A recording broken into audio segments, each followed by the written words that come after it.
तो हाँ जी, मेरे प्यारे स्टूडेंट कैसे हो आप सभी लोग? तो स्वागत है आप लोगों का आपके अपने इस पसंदीदा चैनल जेके तिवारी गुरुकुल पर फिर से।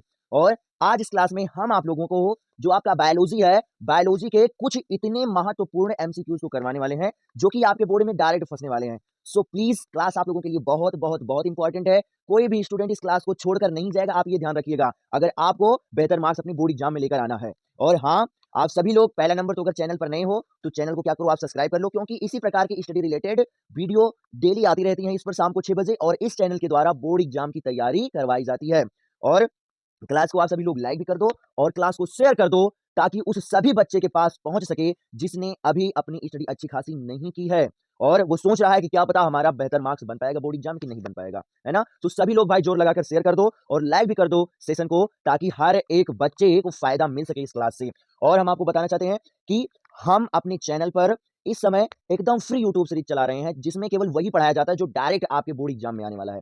सो अगर आपको बेहतर मार्क्स लाना है और अभी आपने अच्छी खासी अपनी स्टडी नहीं की है, तो आप हमारे चैनल से इस सीरीज के द्वारा जुड़कर बेहतरीन स्टडी करके अपना बोर्ड एग्जाम में अच्छा मार्क्स ला सकते हो। बस केवल शर्त यही है कि इस सीरीज की हर एक क्लास को देखना पड़ेगा और शाम को 6 बजे आकर आपको हमारे साथ जुड़ना पड़ेगा। मैथ और साइंस की क्लासें होती हैं, हम आपसे गारंटी लेते हैं कि अगर आप हमारा भरोसा करते हो ना, तो हम आपका मार्क्स गड़बड़ नहीं होने देंगे। और इस सेशन की बात किया जाए तो बायोलॉजी के जितने इंपॉर्टेंट क्वेश्चन हमसे हो सके हैं उतना हमने चूज किया है, और लगभग 28 से 30 क्वेश्चनों को हम इस क्लास में करवाने वाले हैं। और एक बात ये भी समझो, हम जो एमसीक्यू करवाते हैं ना, तो उस एमसीक्यू में केवल टिक नहीं लगवाते, रटाते नहीं है।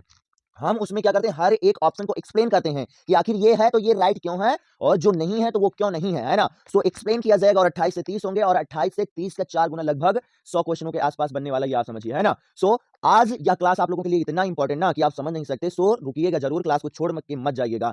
100+ क्वेश्चन आप लोगों के इस सेशन से कवर होने वाले, ये आप ध्यान रखिएगा, है ना।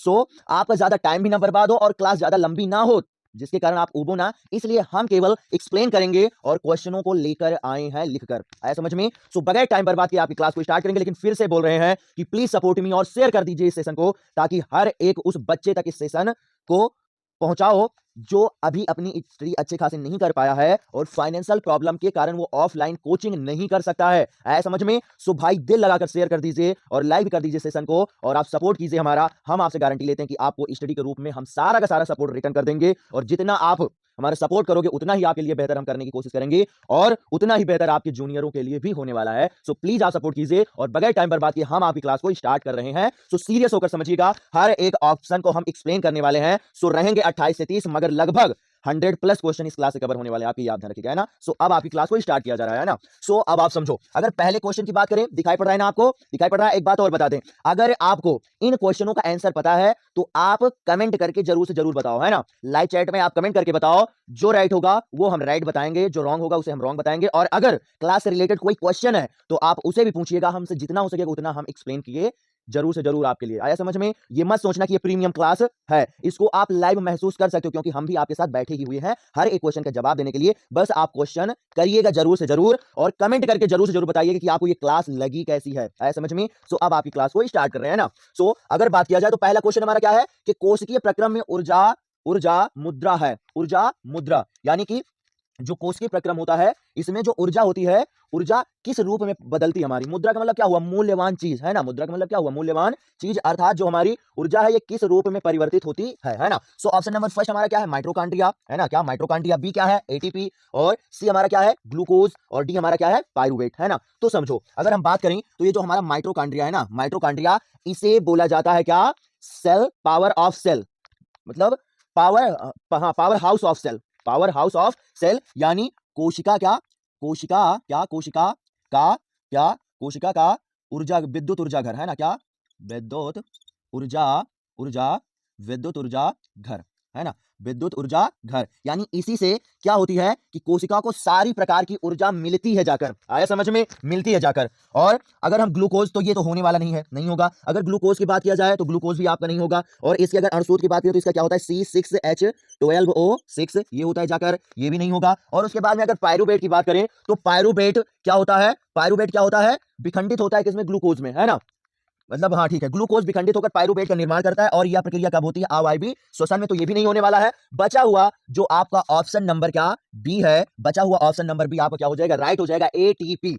एटीपी यानी कि जो आपकी कोशिका प्रक्रम की ऊर्जा है वो सारी की सारी क्या है, एटीपी में कन्वर्ट होती है। ऊर्जा मुद्रा का मतलब कन्वर्ट होना, परिवर्तित होना, है ना। तो क्या हो जाएगा एटीपी, और एटीपी का जो फुल फॉर्म होता है वो होता है क्या, एडेनोसिन ट्राइफॉस्फेट। क्या, एडेनोसिन ट्राइफॉस्फेट, आपको ऐसे भी लिखा मिल सकता है, एटीपी, एडेनोसिन ट्राइफॉस्फेट। आया समझ में, आया समझ में। और उसके बाद में नेक्स्ट वाला देखो, है ना। सो नेक्स्ट वाला क्या इन्होंने बताया है कि हमारा जो पित्ताशय है ना, पित्त रस का स्राव होता है। स्राव मतलब निकलना, स्राव मतलब निकलना, यानी पित्त रस निकलता कहां से, पित्त रस कहां से निकलता है, तो आप समझिए पित्त रस कहां से निकलता है। तो ऑप्शन आपको दिया गया क्या, पित्ताशय, और उसके बाद में बी दिया गया यकृत द्वारा, सी दिया क्या, अग्न्याशय द्वारा, और हमारा क्या दिया, डी क्या दिया गया है, आमाशय द्वारा, है ना। तो आप समझिए जो अग्न्याशय है, अग्न्याशय द्वारा क्या होता है, अग्न्याशयी रस निकलता है। क्या, अग्न्याशयी रस, है ना। अग्न्याशय द्वारा क्या निकलता है, अग्न्याशय द्वारा निकलता है क्या, अग्न्याशयी रस। क्या, अग्न्याशयी, अग्न्याशयी रस, है ना। अग्न्याशयी रस निकलता है। और आमाशय द्वारा निकलता है जाकर आपका क्या, जठर रस। क्या, जठर रस, है ना। क्या होता है, आमाशय द्वारा क्या निकलता है आपका, जठर रस निकलता है। और आपका जो यकृत होता है ना, क्या, यकृत होता है, यकृत से आपको निकलता है क्या, पित्त रस। क्या, पित्त रस। आया समझ में, पित्त रस। और ये जो पित्ताशय है, पित्ताशय, आशय में पित्त, आशय, आशय का मतलब क्या हुआ, रुकना अर्थात रहना, यानी कि जो पित्त रस होता है वो क्या होता है, यहाँ पित्ताशय में क्या होता है, स्टोर होता है ना, स्टोर होता है, यानी यहाँ पर क्या होता है, इकट्ठा होता है। क्या, यहाँ पर जो हमारा पित्त रस है वो क्या होता है, इकट्ठा होता है। क्या, इकट्ठा होता है, समझ में, इकट्ठा होता है ना। क्या होता है, यहाँ पर हमारा जो पित्त रस होता है वो क्या होता है, इकट्ठा होता है पित्ताशय में, है ना। सो ऑप्शन ना तो ए होगा, क्यों, क्योंकि पित्त रस क्या होगा, पित्ताशय में इकट्ठा होगा। और उसके बाद में आपका अग्न्याशय भी नहीं होगा, क्यों, क्योंकि इसमें से अग्न्याशयी रस निकलता है। जठर रस भी, जिस ऑप्शन डी नहीं होगा, क्योंकि इसमें क्या होता है, जठर रस निकलता है आमाशय से। और बचा हुआ आपका जो ऑप्शन नंबर बी है, क्या, बी है यकृत। यकृत ये क्या हो जाएगा, राइट हो जाने वाला है। क्यों, क्योंकि यहां से क्या होता है हमारा, यहां से क्या होता है हमारा, पित्त रस निकलता है जाकर। बताओ आया समझ में, क्या होता है हमारा, पित्त रस निकलता है जाकर। ओके, आया समझ में ना। उसके बाद में अगर थर्ड की बात करें तो आप समझो क्या दिया गया हमारा, थर्ड वाला पराग कण में होता है, पराग कोश। ओके ठीक है, क्या, पराग कोश में होता है, पराग कोश, है ना। तो क्या होगा, बाह्यदल समझिएगा, पराग, ये पराग कोश है क्या, तो जो फूल होता है ना, फूल, पुष्प, पुष्प जो होता है, तो उसमें क्या होता है कि जो मतलब गोलाकार स्ट्रक्चर रहता है ना, गोलाकार जो स्ट्रक्चर रहता है उसी को क्या बोलते हैं हम, परागकोश बोलते हैं, उसी को क्या बोलते हैं, परागकोश। और परागकोश में क्या होता है, पराग कण पाए जाते हैं। और जब वो पराग कण परागकोश से निकलकर वर्तिकाग्र पर पहुंचता है, और वर्तिकाग्र पर पहुंचता है और जनन की प्रक्रिया करता है, तो इसी को क्या बोलते हैं, परागण बोलते हैं हम। आया समझ में, क्या बोलते हैं, परागण बोलते हैं, है ना।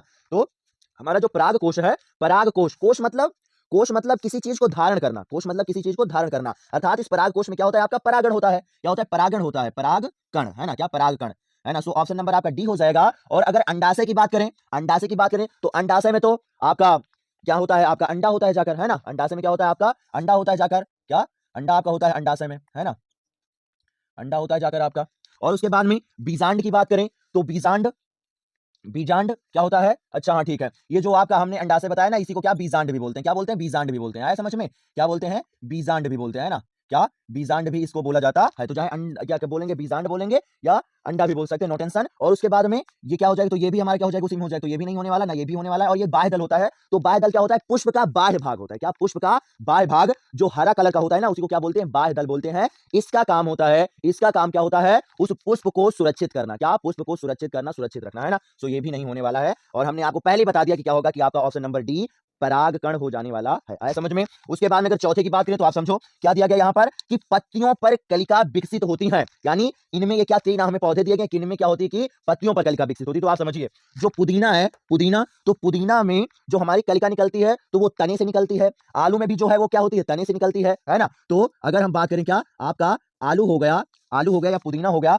तो इसमें जो कलिका होती है वो क्या होती है, तने से निकलती है ना। क्या, कलिका क्या होती है, तने से निकलती, क्या, तने से, है ना। क्या, तने से निकलती है। मगर जो हमारा ये ब्रायोफिलम है, क्या, ब्रायोफिलम, ये क्या हो जाता है, ये आपका राइट हो जाएगा। क्यों, क्योंकि यहाँ पर जो कलिका है वो हमारी क्या, पत्ती से निकलने वाली, क्या, पत्ती से निकलने वाली, है ना। तो ब्रायोफिलम में जो कलिका होती है वो क्या होती है, पत्ती से निकलती है। और निकल कर क्या होता है, एक नए ब्रायोफिलम, एक नए पौधे का निर्माण हो जाता है। आया समझ में। उसके बाद में अगर हम पांचवे की बात करें तो क्या यहाँ पर दिया गया कि एक लिंगी फूल का उदाहरण है। यानी एक लिंगी फूल यहाँ पर कौन सा है, आया समझ में। तो आप समझिए जो आपका यहाँ पर क्या है, सरसों, सबको पता है ना, सबको पता है, सरसों हो गया। और उसके बाद में आपका गुलाब का फूल हो गया, सरसों वाला तो सबको पता ही होगा, है ना। तो सरसों हो गया, गुलाब हो गया, और आपका आम हो गया, है ना। ये सारे के सारे क्या है आपके, द्विलिंगी पुष्प है। क्या, द्विलिंगी, है ना, द्विलिंगी पुष्प हैं। आया समझ में? तो गुलाब का फूल हो गया, आम का फूल हो गया, सरसों का फूल हो गया, ये सारे सारे क्या है आपके द्विलिंगी पुष्प हैं। बचा हुआ आपका जो ऑप्शन नंबर ए पपीते का फूल है, पपीते का फूल है, ये राइट हो जाएगा। क्यों? क्योंकि यह आपका क्या है,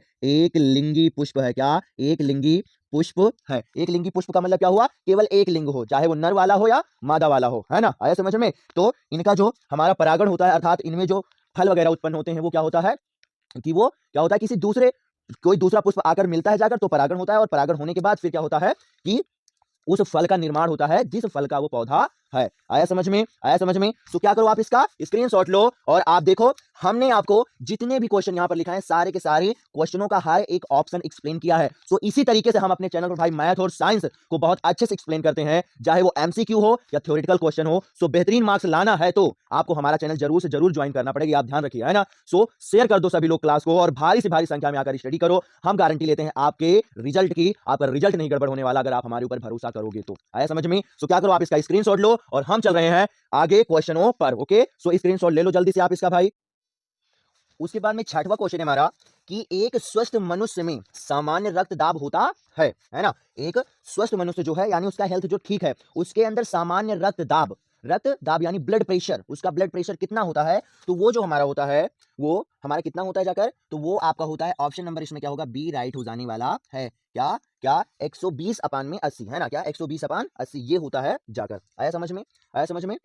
उसके बाद में अगर हम सातवें क्वेश्चन की बात करें तो क्या इन्होंने बताया कि निम्नलिखित में से, है ना, श्रृंखला कौन सा आहार श्रृंखला का निर्माण करता है? अब आहार श्रृंखला का मतलब आप समझो। आहार श्रृंखला का मतलब ये हुआ कि जैसे मान के चलो कि हम किसी को खा रहे हैं, फिर वो किसी को खा रहा है, फिर वो किसी को खा रहा है, ऐसा समझो। ये होता है जैसे मान लो, जैसे आप ये समझो कि बकरी ने क्या किया, घास खाया, है ना? बकरी ने क्या किया, घास खाया, और फिर बकरी को क्या किया, मनुष्य ने खा लिया, है ना? खा सकते हैं ना, मांस वगैरह मनुष्य खाते हैं। उसके बाद में मनुष्य को क्या किया, बाघ ने खा लिया, है ना? चीते ने खा लिया, शेर ने खा लिया, किसी ने भी खा लिया। तो क्या है, एक दूसरे को यहाँ पर खा रहे हैं ना, एक दूसरे को यहाँ पर खा रहे हैं, तो एक दूसरे को खाना और अपने पोषण का निर्भर करना, एक दूसरे पर पोषण के लिए आधारित होना, इसी को क्या बोलते हैं हम, आहार श्रृंखला बोलते हैं। समझो कि इसमें कौन सा राइट होने वाला है ना? तो आप समझिए, ऑप्शन नंबर ए हमारा दिया है क्या, घास, गेहूं और आम। इसका मतलब क्या हुआ कि घास, घास को क्या करेगा, गेहूं खाएगा? ऐसा तो नहीं हो सकता ना, ऐसा तो नहीं हो सकता ना। घास तो घास है ही है, और गेहूं भी एक प्रकार का घास ही है, केवल ये है कि मतलब ये फल होता है बस, अनाज होता है बस, है ना? तो ये तो बिल्कुल नहीं होने वाला आपका, ऐसा कभी नहीं होगा। उसके बाद में आप नीचे देखो क्या दिया गया, घास, घास को क्या किया, बकरी ने खाया, और बकरी को क्या किया, मानव ने खा लिया। हाँ, ऐसा हो सकता है। नीचे वाला देख लो आप, क्या बकरी को क्या किया, बकरी कौमा गाय, क्या बकरी को क्या किया, बकरी कौमा गाय, बकरी गाय को नहीं खा सकती ना, है ना? मतलब बकरी को गाय नहीं खाएगी, तो ये भी नहीं होने वाला। और उसके बाद में घास, चलो हाँ मान लेते हैं, घास क्या होगी, मछली खा लेगी। कैसे मछली खाएगी? तो जो जल के अंदर होती है घास ना, उनको क्या करती है, मछलियां खाती हैं। और उसके बाद में, और बकरी, अब बकरी मछली थोड़ी खाती है, ऐसा तो नहीं हो सकता ना, तो ये भी क्या हो जाएगा, रॉन्ग हो जाएगा, है ना? घास को मछली खा लेगी, ये तो ठीक है, लेकिन बकरी बकरी मछली को नहीं खाएगी, तो ये भी नहीं होने वाला। अर्थात ये जो ऑप्शन नंबर आपका बी होगा, बी होगा, ये आपका क्या होगा, राइट हो जाने वाला। क्यों? क्योंकि जो बकरी है वो घास को खाएगी और मानव क्या करेगा, बकरी को खा लेगा, और ये क्या हो जाएगा, ये एक आहार श्रृंखला बना देंगे। यहां से क्या हो रही है, यहां से आपकी एक आहार श्रृंखला बन रही। बताओ आए समझ में,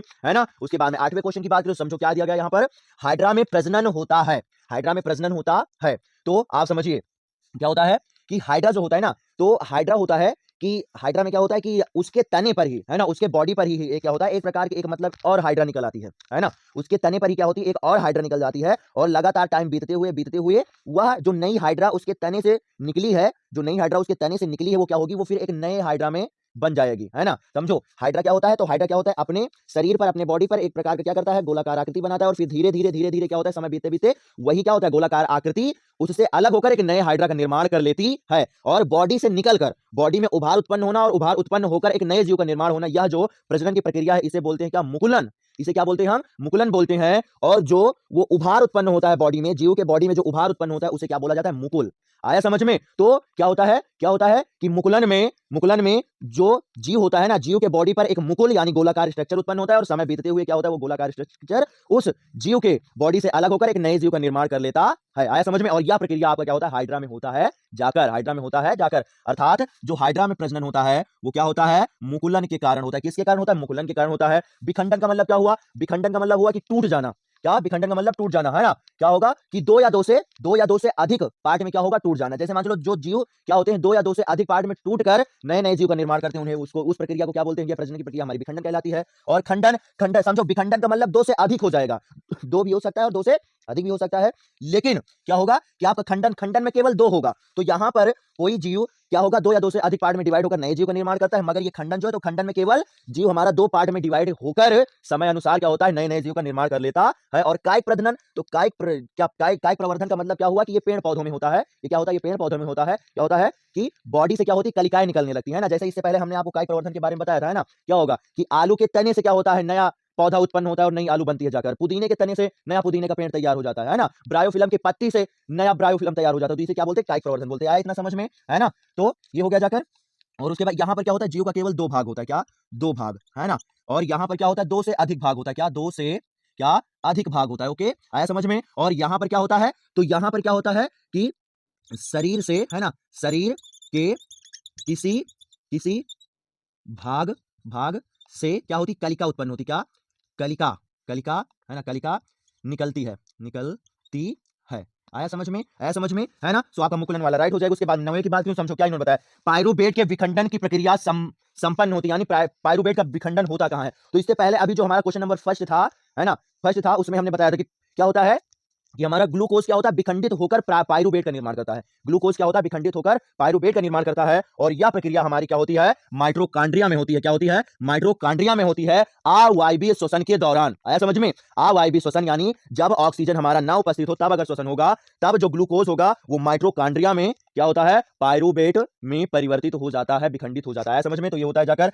केंद्रक वगैरह से हमें कोई मतलब नहीं। उसके बाद में समझो 10वां क्या दिया गया है कि मनुष्य में वृक्क किस तंत्र से निर्भर, किस तंत्र से संबंधित है। वृक्क का मतलब क्या हुआ, किडनी। वृक्क का मतलब क्या हुआ, किडनी। तो किडनी का काम क्या है, किडनी का काम है रक्त से मूत्र को अवशोषित करना, है ना, यानी निकालना। रक्त से मूत्र को अवशोषित करना यानी निकालना था, रक्त को शुद्ध करना, है ना। तो क्या होगा, मूत्र क्या होता है, उत्सर्जित होता है ना, शरीर से बाहर क्या होता है, निकलता है। अर्थात ये जो वृक्क होता है ना, वृक्क, ये क्या होता है, ये हमारा उत्सर्जन से संबंधित है। उत्सर्जन से संबंधित, अर्थात ऑप्शन नंबर हमारा क्या हो जाएगा, क्या हो जाएगा, हमारा सी राइट हो जाने वाला है। श्वसन मतलब सांस लेना, पोषण मतलब किसी भी अन्य पदार्थ को खाकर अपना शरीर शरीर को अच्छा बनाना, उसको कहते हैं हमारा पोषण, है ना। और परिवहन परिवहन परिवहन का भी मतलब लगभग उत्सर्जन से ही है। आया समझ में, है ना। तो क्या होता है, ये जो वृक्क होता है ये क्या होता है, ये हमारा उत्सर्जन से संबंधित है। बताओ आया समझ में, है ना। सो क्या करो, आप इसका स्क्रीनशॉट ले लो। और एक बात बता रहे हैं, ये सारे सारे क्वेश्चन बहुत इंपॉर्टेंट है। सो नोट्स जरूर से जरूर बना लीजिएगा। और हाँ, क्यों संख्या कम है भाई तुम्हारी, शेयर करो ना इस क्लास को शेयर करो और सपोर्ट करो आप लोग। इसी तरीके से हम आपके लिए बेहतरीन क्लास लाते हैं। आपका समय बर्बाद ना हो इसलिए हम आपके सामने क्वेश्चनों को लिखकर लाए हैं, लेकिन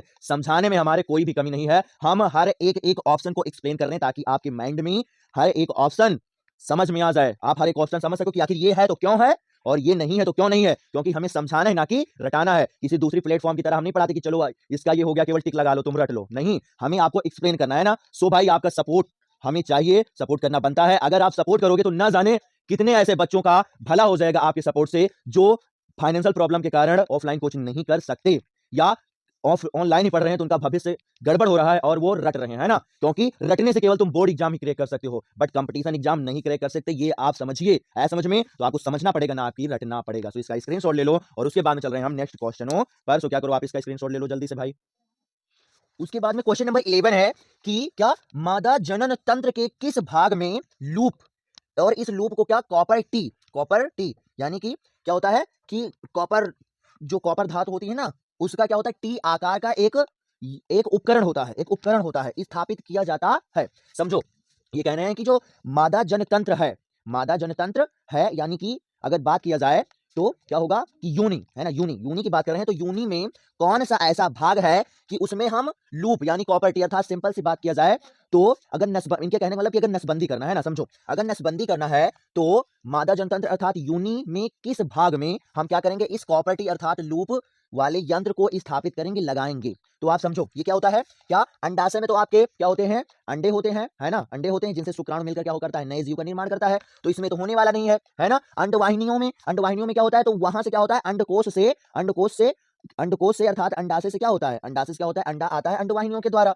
है ना। और हमारा योनि, है ना, तो योनि में कोई काम की ही नहीं है ये, है ना, कोई काम की नहीं है, केवल ये क्या होता है, ये बाह्य भाग होता है बस, है ना। ये क्या होता है, मादा जननतंत्र का केवल ये बाह्य भाग होता है। तो इन तीनों का कोई काम नहीं है। क्या होता है, गर्भाशय में हम क्या करते हैं, स्थापित करते हैं। क्या, गर्भाशय में इस कॉपर धातु की जो टी आकार का उपकरण अर्थात लूप होता है, इसे स्थापित करते हैं। तो जब इसे स्थापित कर देते हैं ना, तो क्या किया जाता है, ये स्थापित किया जाता है तो ऐसे लगाया जाता है कि जो अंडवाहिनियां है ना, उनका जो हमारा मतलब द्वार है वो क्या हो, बंद हो जाए, ताकि जो हमारे अंडे हैं वो गर्भाशय में ना पहुंचे, और गर्भाशय में ना पहुंचे ताकि एक नए जीव का निर्माण अर्थात बच्चे का जन्म ना हो सके। इसलिए क्या होता है, गर्भाशय में इस कॉपर्टी अर्थात लूप का यूज किया जाता है ना। आया समझ में। और सिंपल सी बात करिए किया जाए तो ये सारी की सारी जो प्रक्रिया है इसी को क्या बोलते हैं, नसबंदी बोला जाता है, जो कि आपको सिलेबस में पढ़ाया भी गया है। आया समझ में। उसके बाद में अगर आगे की बात किया जाए क्वेश्चन नंबर 12, तो क्या बताया गया, निम्नलिखित में से कौन सा एक पादप हार्मोन है। पादप हार्मोन का मतलब क्या हुआ, हार्मोन से क्या होता है, बॉडी वगैरह में मतलब कई प्रकार के इफेक्ट उत्पन्न होते हैं ना, तो इन्होंने कहा है पादप यानी पौधे का,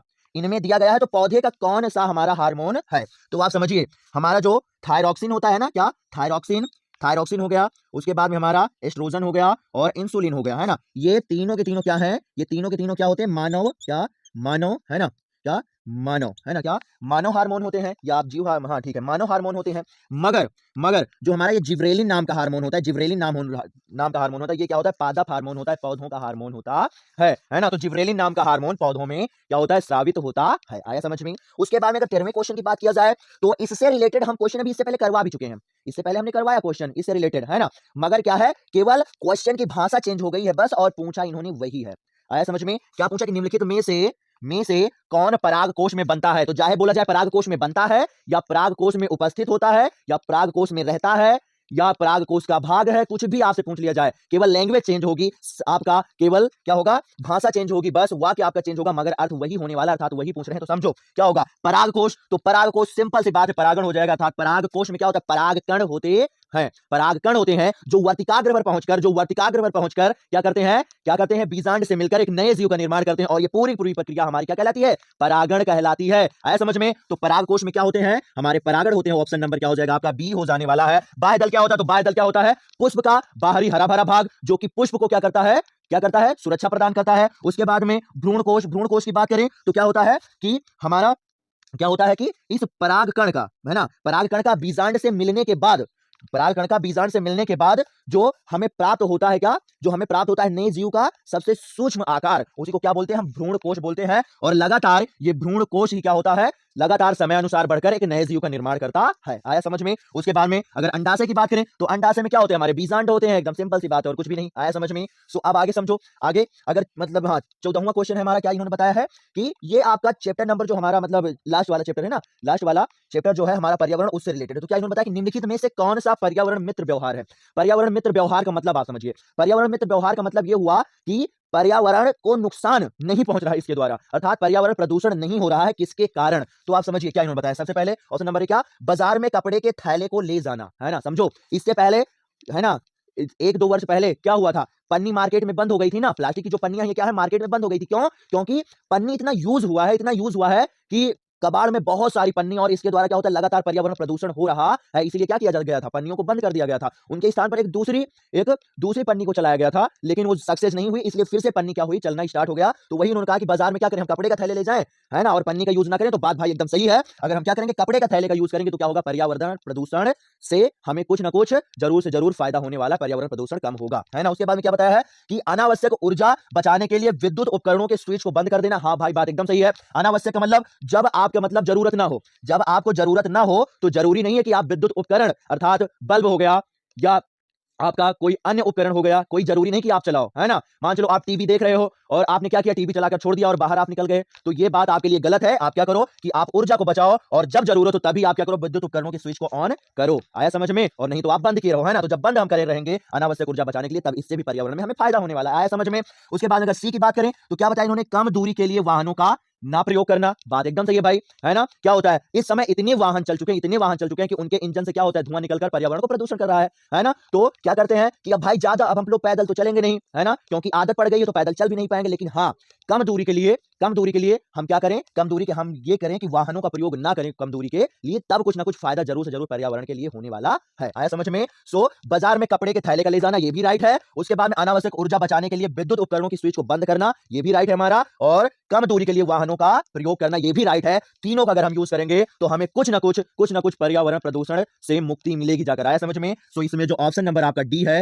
वो क्या हो जाएगा, राइट हो जाने वाला है, उपर्युक्त सभी। आया समझ में, है ना। और उसके बाद में 15वां क्वेश्चन क्या है कि निम्नलिखित में से कौन अंग पौधे में नर जननांग का प्रतिनिधित्व करता है। अब आप समझो, इसका मतलब सिंपल सी बात ये हुआ कि नर जननांग का क्या नाम होता है। नर जननांग का क्या नाम होता है? तो जो नर जननांग होता है ना, उसको बोला जाता है क्या? पुंकेसर। क्या? नर जननांग को बोलते हैं पुंकेसर। मादा जननांग जो होता है उसे क्या बोला जाता है? जायांग बोला जाता है। पुष्प की बात ये कर रहे हैं ना, क्या पुष्प की बात कर रहे हैं, पौधों की बात कर रहे हैं। तो जो हमारा नर जननांग होता है उसे क्या बोलते हैं? पुंकेसर बोलते हैं। मादा जननांग को क्या बोला जाता है? जायांग बोला जाता है। अंडाशय में बीजांड होते हैं और वर्तिकाग्र पर क्या होता है? एक चिपचिपा पदार्थ हमारा उत्पन्न होता है और फिर परागकोश से परागकण निकलकर उसी वर्तिकाग्र पर पहुंचता है और उस क्या होते हैं चिपचिपे पदार्थ पर क्या होता है? लिपट जाता है और फिर वो क्या होता है? जाकर परागण की प्रक्रिया करके एक नए पौधे मतलब पहले तो क्या करेगा? बीज का निर्माण होगा और बीज का निर्माण होने के बाद में क्या होगा? एक नए पौधे का निर्माण होने वाला है। बताओ, आया समझ में? आया समझ में? एक सिंपल से क्वेश्चन पर इतना हमारे अलावा और कोई भी नहीं समझा सकता, आप ये समझ लीजिए। आया समझ में? सो ऐसे ही बेहतरीन क्लास हम आप लोगों को देते रहते हैं अपने चैनल पर। सो प्लीज आप हमारा सपोर्ट कीजिए और बेहतरीन मार्क्स लाना है तो आप हमें ज्वाइन जरूर से जरूर कर लीजिए। आया समझ में? आया समझ में? सो क्या करोगे? आप इसका स्क्रीनशॉट लोगे और उसके बाद में चलेंगे हम नेक्स्ट क्वेश्चनों पर। सो स्क्रीनशॉट ले लो जल्दी से इसका, आप जल्दी से भाई आप। उसके बाद में क्वेश्चन नंबर 16 है हमारा कि मनुष्य में पाचन की शुरुआत किस अंग से होती है। यानी कि कहने का मतलब है कि जब मनुष्य ने क्या किया? भोजन को खाया तो आखिर बॉडी का कौन सा अंग है कि वहां से पाचन होना स्टार्ट हो जाए। तो आप समझो क्या करते हैं, हम किसी भी खाद्य पदार्थ को क्या करते हैं? दांतों से चबाते हैं और चबाने के बाद क्या होता है? उसमें लार मिलता है ना। तो क्या होता है? लार मिलता है और लार मिलने के बाद ही क्या होता है हमारा कि उस भोजन का पाचन होना स्टार्ट हो जाता है। अर्थात जो पाचन है वो क्या होता है? वो हमारा मनुष्य के मुख से ही स्टार्ट हो जाता है। किसके द्वारा? किसके द्वारा? तो लार के द्वारा, है ना। और लार में हमारे क्या क्या होता है? टाइलिन नामक एंजाइम पाया जाता है और ये लार क्या होता है? भोजन में मिलकर उसे लुगदीनुमा परिवर्तित कर देती है, जिसके कारण वो क्या होता है? वो फिसलनशील हो जाता है और हमें क्या होता है? गले से होते हुए, ग्रास नली के होते हुए क्या होता है? आमाशय में पहुंच जाता है। आया समझ में? आया समझ में? उसके बाद में अगर हम यकृत में बात करें, क्या यकृत में बात करें तो यकृत में भी क्या होता है कि हमारा नॉर्मल क्या होता है? पाचन वगैरह होता है ना। पाचन वगैरह यकृत में भी होता है और पित्ताशय में आपको पता है क्या होता है? पित्त रस होता है जाकर, है ना। पित्त रस होता है उसमें और क्या होता है? छोटी आंत में पाचन होता है। मगर जो छोटी आंत में होता है ना, तो छोटी आंत में क्या पाचन सबसे अधिक होता है? क्या सबसे अधिक, है ना। क्या छोटी आंत में जो पाचन होता है वो क्या होता है? सबसे अधिक होता है। आया समझ में? अधिक। आया समझ में? सबसे अधिक पाचन हमारा क्या होता है? छोटी आंत में होता है और उसके बाद में फिर क्या होता है? पाचन नहीं होता। बड़ी आंत में क्या होता है? हमारा अवशोषण होता है उस भोजन से जल का और फिर क्या होता है? बाह्य निषेचन हो जाता है, उत्सर्जन हो जाता है ना, अपचित भोज्य पदार्थ का। आया समझ में? उसके बाद में 17वें की बात करें तो क्या दिया है? पौधों में फ्लोयम का कार्य होता है, यानी जो हमारा फ्लोयम है इसका क्या कार्य है पौधों में? तो इसमें क्या होता है? जो हमारा ये ऑप्शन नंबर क्या है? सी है। ऑप्शन नंबर जो आपका सी है, इसका काम है क्या? खाद्य पदार्थों का स्थानांतरण करना। यानी जो फ्लोयम है ना, फ्लोयम क्या करता है? पौधों में एक स्थान से दूसरे स्थान तक खाद्य पदार्थों को ले जाता है। आया समझ में? खाद्य पदार्थों को ले जाता है। ओके, है ना। उसके बाद में 18वें क्वेश्चन की बात करें तो आपको हम एक्सप्लेन करेंगे, आप समझने की कोशिश कीजिएगा, है ना। हो सकता है क्योंकि हमने मतलब कम स्पेस के कारण थोड़ा मतलब थोड़ा छोटा छोटा लिख दिया, तो आप समझने की कोशिश कीजिए। दिखाई पड़ ही रहा होगा आपको, है ना। समझो क्या देगा 18वां, पुष्प का जनन अंग है। जनन अंग यानी इनमें से पुष्प का कौन सा जनन भाग है, किसके कारण जनन होता है? तो आप समझो बाह्य दल का क्या काम है? पुष्प को सुरक्षित रखना। दल पुंज का क्या काम है? तो दल पुंज वही जो पंखुड़ियां वगैरह होती है ना,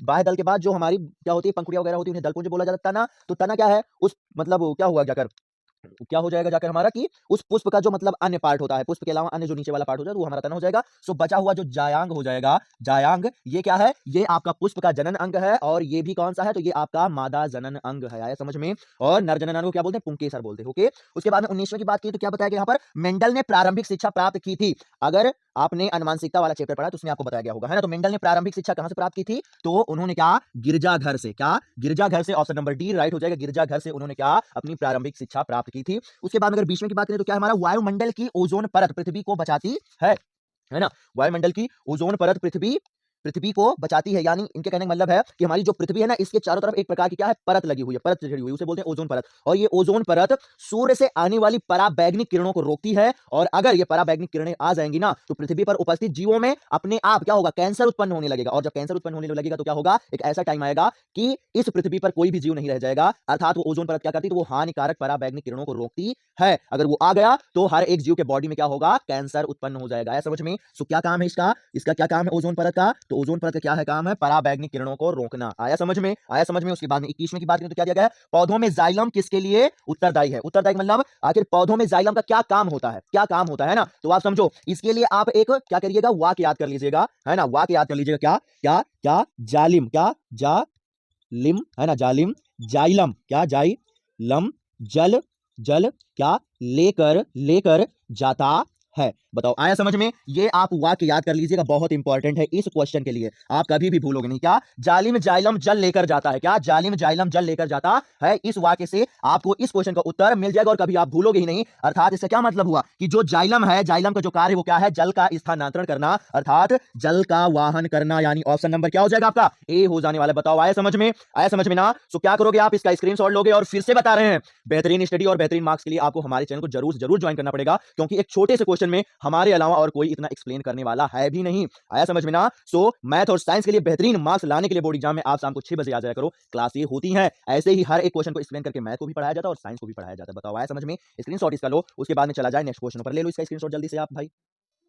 उसके बाद में क्वेश्चन नंबर 22 हमारा है कि निम्नलिखित में से कौन ओजोन परत के क्षरण के लिए जिम्मेदार है ना? तो आप समझो, आपको बताया गया होगा जब चैप्टर नंबर तुम्हारा क्या कि 14 है ना, यानी कि हमारा पर्यावरण जब आपको पढ़ाया गया तो उसमें क्या किया बताया गया होगा कि क्या हो रहा है? ओजोन परत का क्षरण हो रहा है। क्षरण यानी वो नष्ट हो रही है ना।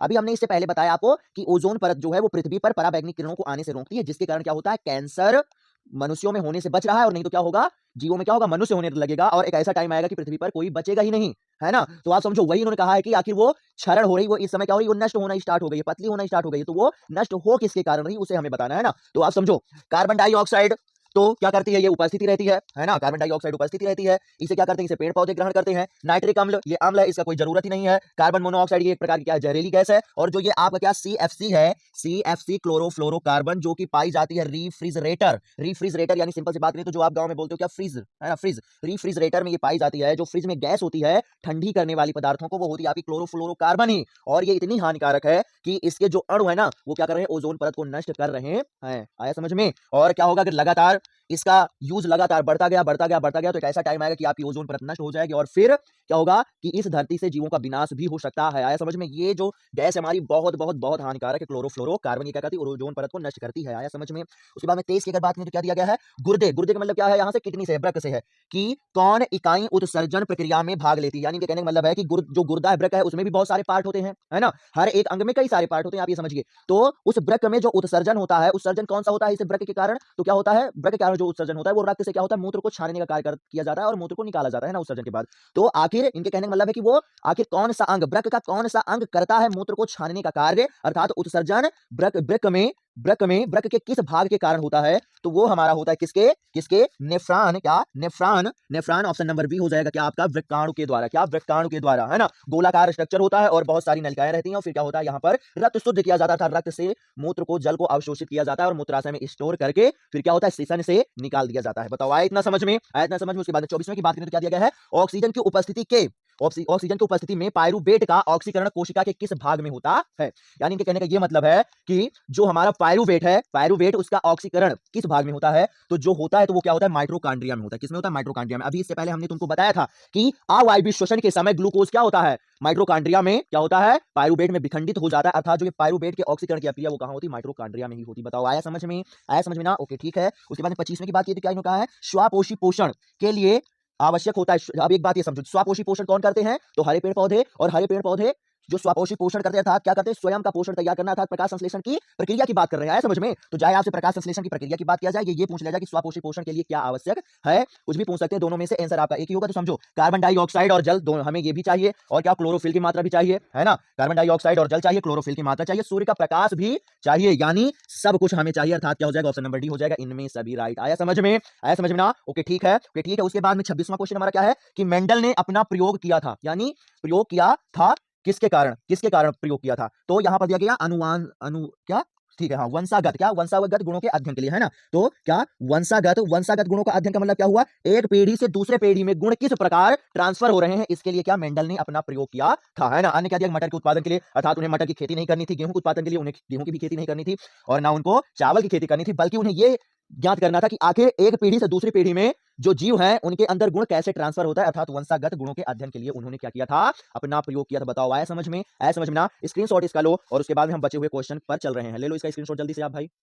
उसके बाद में क्वेश्चन नंबर 27 है हमारा कि शरीर के द्वारा ऑक्सीजन ग्रहण करना, ऑक्सीजन यानी O2 ग्रहण करना और कार्बन डाइऑक्साइड यानी CO2 को बाहर निकालने की प्रक्रिया जो होती है इसे क्या बोलते हैं? तो आप समझो, ऑक्सीजन को आपने लिया और आवश्यकता अनुसार आपकी बॉडी के सभी अंगों ने उसे क्या किया, यूज किया, और उसके बाद में फिर क्या हुआ, कार्बन डाइऑक्साइड निकल गई। तो इसी को क्या बोलते हैं? यही प्रक्रिया हमारी क्या कहलाती है? श्वसन कहलाती। बताओ आया समझ में? उत्सर्जन क्या है? तो उत्सर्जन अनावश्यक या बोला जाए अपचित खाद्य पदार्थों को बॉडी से निकालने की प्रक्रिया को बोलते हैं उत्सर्जन। जनन क्या है? जनन क्या है? अपने ही जैसे नए जीव को निर्माण करने की प्रक्रिया को क्या बोलते हैं? जनन बोलते हैं। आया समझ में? ओके। उसके बाद में 28वां नंबर क्या है? मस्तिष्क का सोचने वाला भाग है। क्या मस्तिष्क का सोचने वाला भाग है? यानी कि मस्तिष्क का ऐसा कौन सा भाग है जो सोचता है कि आखिर हमें करना क्या है? आया समझ में? जैसे आप लोग शांति से बैठे होगे तो ये होता है भाई ये पढ़ना है, नहीं तो हम नहीं पढ़ेंगे तो फिर क्या होगा कि मतलब अच्छा मार्क्स नहीं आएगा। आया समझ में? तो वही है कि आखिर किसके द्वारा हम मतलब सोचते हैं, मस्तिष्क के कौन से भाग के द्वारा सोचते हैं? तो जो हमारा क्या होता है, अग्र मस्तिष्क होता है ना, अग्र मस्तिष्क के द्वारा हम सोचते हैं। इसके लिए आप एक शब्द याद कर लो, मतलब वाक्य याद कर लो। क्या क्या क्या आगे,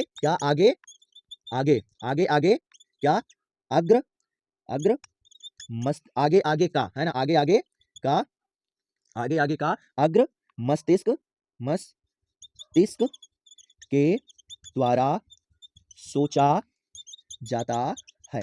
इस वाक्य को अगर आप याद कर लोगे तो इस क्वेश्चन का बड़े आराम से आप उत्तर निकालोगे, है ना। क्या आगे आगे का यानी ज्यादा बढ़ चढ़ के, ज्यादा बढ़ चढ़ के अगर तुम्हें सोचना है या कुछ भी करना है तो क्या होगा, उसके लिए क्या होगा, आपका अग्र मस्तिष्क यानी ये वाला पार्ट क्या होगा, सहायक होगा। बताओ आया इतना समझ में? आया इतना समझ में? ओके ठीक है। उसके बाद में 29वां क्वेश्चन है कि मानव में गुणसूत्रों की संख्या होती है। क्या गुणसूत्रों की संख्या होती है? तो आप समझो यहां पर क्या पूछा, संख्या पूछी है ना कि जोड़ी पूछी है। तो जो गुणसूत्र होते हैं ना, क्या गुणसूत्र होते हैं, वो क्या होते हैं, हमारे 23 जोड़ी होते हैं, है ना। अगर जोड़ी की बात की जाएगी, अगर मानवों में गुणसूत्रों के जोड़ी की बात की जाएगी तो आप क्या बताओ कि 23, मगर संख्या की बात की जाएगी तो क्या हो जाएगी हमारी 46 हो जाने वाली। ऑप्शन नंबर क्या हो जाएगा आपका? बी हो जाएगा। जिसमें जो आपके 2 होते हैं वो लिंग निर्धारण वाले होते हैं, लिंग निर्धारण वाले होते हैं, और बाकी जो होते हैं आपके क्या होते हैं, 2 होते हैं लिंग निर्धारण वाले यानी एक जोड़ी, और 22 जोड़ी यानी कि 44 होते हैं आपके क्या, कायिक गुणसूत्र अर्थात बॉडी का स्ट्रक्चर निर्धारण करने वाले गुणसूत्र। बताओ आया समझ में? आया समझ में? ओके ठीक है। उसके बाद में लास्ट इस क्लास का क्वेश्चन आपका क्या है कि लार में पाया जाता है। लार में आखिर क्या पाया जाता है? तो इससे पहले हमने बताया भी था, अगर आपने ध्यान किया होगा। तो क्या पाया जाता है? लार में हमारा क्या, टाइलिन नामक एंजाइम पाया जाता है। टाइलिन नामक एंजाइम पाया जाता है। जब खाद्य पदार्थ को हम क्या करते हैं, दांतों से चबाते हैं तो क्या होता है कि गलफड़ों से और दांत के पास से क्या होता है, लार निकलता है, और लार क्या होता है, उस खाद्य पदार्थ क्या होता है, मिक्स हो जाता है, और फिर ये टाइलिन नामक एंजाइम क्या करता है, उस खाद्य पदार्थ को यहां मुख से ही पचाना स्टार्ट कर देता है, और फिर क्या होता है, जब लार उसमें मिल जाता है तो क्या होता है, चिपचिपा हो जाता है, और लोगीनुमा बनकर क्या होता है, फिर गले से ग्रासनली से होते हुए क्या होता है, आमाशय में पहुंच जाता है। आया समझ में? फिर वहां पर बहुत सारी प्रक्रिया होने के बाद छोटी आंत में पचता है पूर्ण रूप से, और फिर बड़ी आंत में क्या होता है, जल अवशोषित कर लिया जाता है, और फिर उसके बाद में क्या होता है, अपचित को क्या किया जाता है, उत्सर्जन कर दिया जाता है। आया समझ में? आया समझ में, है ना। और ये इंसुलिन की बात करें तो ये क्या हो जाता है, ये भी मतलब क्या होता है, मानवों में ही पाया जाता है ना। उसके बाद में ये जो केसिन और रेनिन है ये क्या है, तो ये हमारे क्या, दूध में पाए जाने वाला एंजाइम है। बताओ आया समझ में? आया समझ में? सो आशा करता हूं भाई ये क्लास आपको बहुत बहुत बहुत अच्छी लगी होगी, और जितना हमसे हो सका है इफेक्ट अपना, जितना हमने अपना मतलब हमारी क्षमता थी आपको समझाने का, उतना बेहतर से बेहतर हमने आपको समझाया है, और आपका टाइम भी बहुत बचाया है। आप समझ सकते हो 30 क्वेश्चन, है ना, 30 क्वेश्चन केवल इतने मिनट में।